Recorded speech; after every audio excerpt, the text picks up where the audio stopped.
Sanctuary by Monica Corish. Spring, lockdown.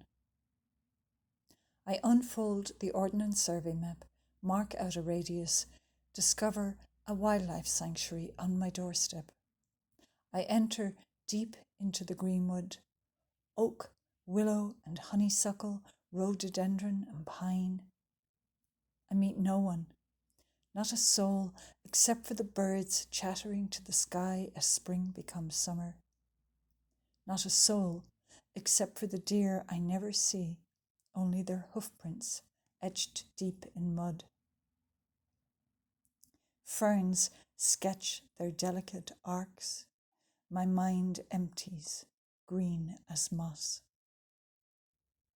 I see a swan nesting in reeds by the lake, an otter fleet and flicky, a heron in flight. I hear the splash of a salmon and the graceless mating calls of geese. I learn to follow deer trails.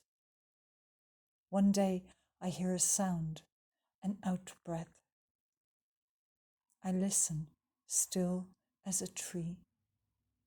I have been seen by the unseen.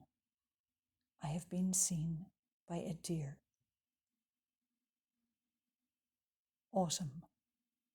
Lockdown. The trees stand on their reflections.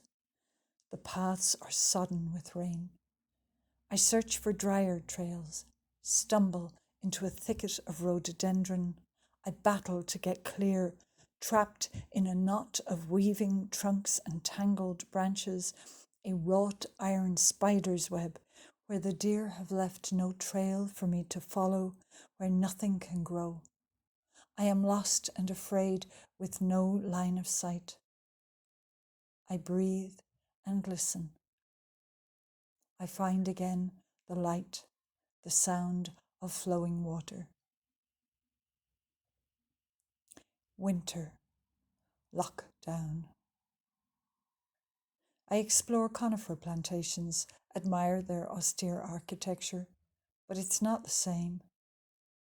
After weeks of searching, I find a new trail, dry enough for walking. I see stories again in fallen trees, sunlight through the feathery tail of a squirrel. I feel presence, the wild living its own unmanaged life. Thank you, I murmur, for this gift, this sanctuary. Thank you to the gods of this holy pagan greenwood, for this place to be invisible, seen and unseen.